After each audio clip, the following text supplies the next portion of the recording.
Welcome to This Explainer. Today, we're taking a very close, reassuring look at a topic that affects literally millions of people, but honestly is so rarely understood. We're talking about panic attacks. We're going to decode the entire experience, starting from those terrifying physical sensations you might feel in your body, all the way to the actual neuroscience of calming the mind, and finally, the incredible national support systems that are currently available right here in India. So, whether you've experienced this yourself, or maybe you're just watching to help a loved one, you're in a safe place to learn. Okay, let's dive into this. Here is our roadmap for today. We'll start with the anatomy of a panic attack, move into grounding and immediate relief tools, explore the science of calm, discuss long-term clinical treatments, talk about navigating stigma in India, and wrap up with finding professional support. Section 1. The anatomy of panic. Let's start right at the micro level, the actual lived experience of a panic attack. Because if you've ever had one, you know exactly how terrifying and physically overwhelming it feels, right? Now, it's absolutely crucial that we separate a single event from a recurring condition. A panic attack is an abrupt surge of intense fear or discomfort that peaks within minutes. It's essentially an isolated false alarm going off in your brain. Panic disorder, on the other hand, is a clinical diagnosis. It's when someone has recurrent, unexpected attacks, followed by at least a month of persistent worry about future episodes, or when they actually start changing their daily behavior just to avoid triggering another one. Now, the physical symptoms of a panic attack are incredibly severe. We're talking about a racing heart, palpitations, chest tightness, shortness of breath, and deep dizziness. I mean, they perfectly mimic acute medical emergencies, like a heart attack.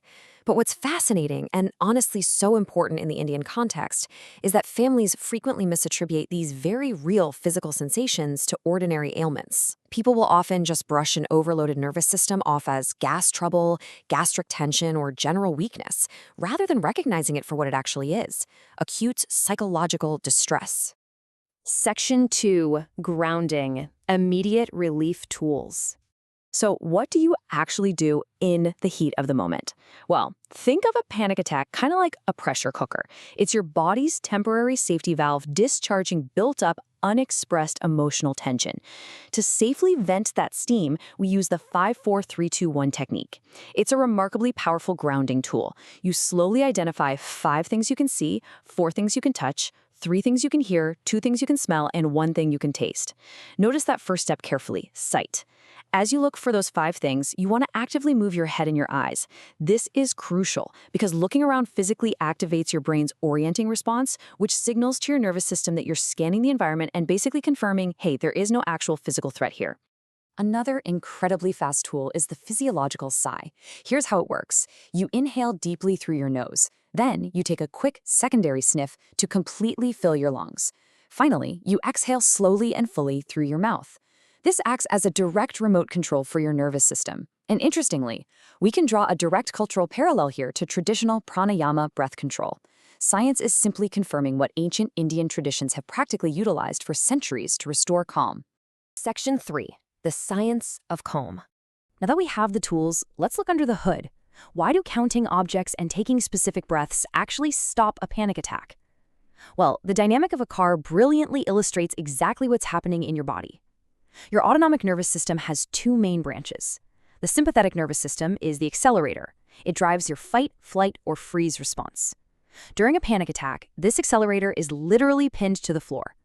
The parasympathetic nervous system, however, is the brakes, responsible for resting and digesting. So, grounding and deep breathing? They actively pump those brakes, forcing the vehicle to slow down and signaling absolute safety to the brain. And the mind-body connection here is profound. Get this, clinical data shows that a surprising 60% of people with chronic pelvic pain also suffer from clinical anxiety. This demonstrates the powerful, undeniable physical link between the brain's threat response and deep body muscle tension. You see, when you're anxious, your muscles clench as a protective reflex.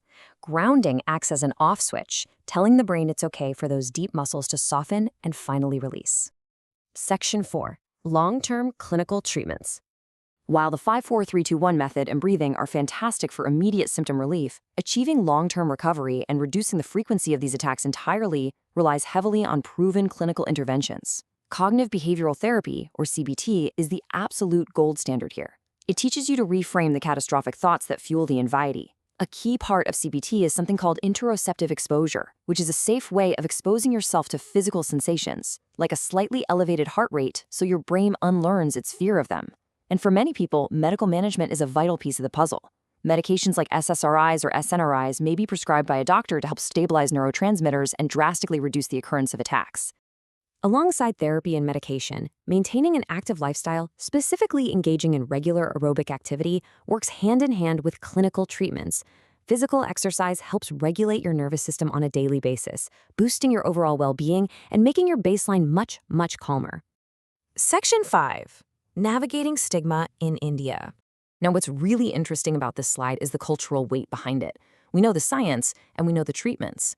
But gently, we must confront the reality that cultural barriers frequently prevent people in India from seeking this vital clinical help. Consider how a single phrase captures so much weight. Log kya kahenge? What will people say? In a family-oriented society, individual actions are often viewed as reflecting family honor and social standing. So admitting to psychological distress is frequently hidden to avoid perceived shame, and that creates a heavy wall of silence around mental health that deeply isolates those who are suffering. Because of this silence, harmful myths just flourish. We often hear that mental health issues stem from a lack of willpower, or maybe a deficit in religious faith, with people being told simply to pray more or think positive. But the objective truth is this: mental health struggles are absolutely not a sign of personal weakness. They are treatable, clinical realities. Seeking help is not a flaw. For sure, it is an act of immense courage and the critical first step toward healing. Section 6. Finding professional support.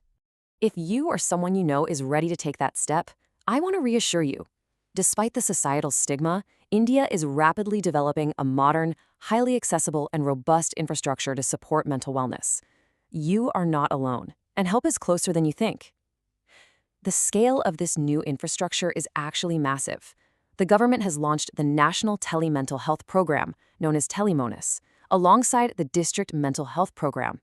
This nationwide initiative provides digital and on-the-ground essential support across the entire country, and the counseling is available in 20 different regional Indian languages.